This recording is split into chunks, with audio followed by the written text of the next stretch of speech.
The moment any truth is passed on, it starts turning into fiction. The problem is, fiction inspires people more than fact. Today, my purpose is to highlight the entertainment we consume and how it not just impacts our culture, our news, and even the way we think. One of the many ways it's impacted us first was the T-shirt. Though many great and horrible inventions came from World War II, one of the many things, and a lot of people may not know this, is the T-shirt.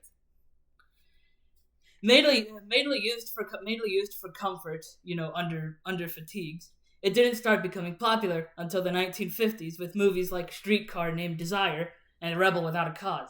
Actors like Marlon Brando and James Dean helped popularize the T-shirt into what it is today.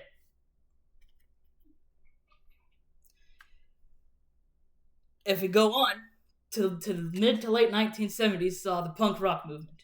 Bands like the Ramones and the Sex Pistols started becoming ever more popular and started changing the ways we think, with starting the anarchists movements and anti-establishment.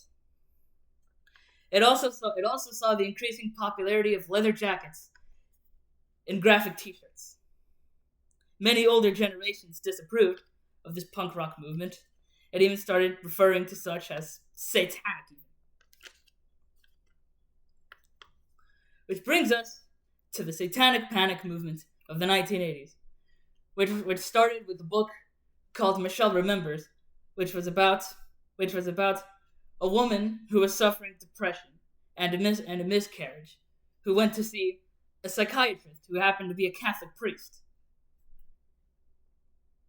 The result of this book coming out resulted in what we knew as a Satanic Panic, which reached as far as to the FBI and potentially even at the time president himself.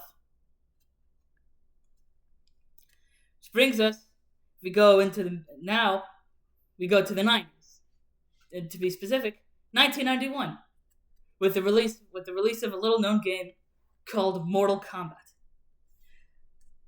A game that was so controversial at the time for the amount of violence that it had and how just widespread it is. Nobody had quite exactly seen a game like it before.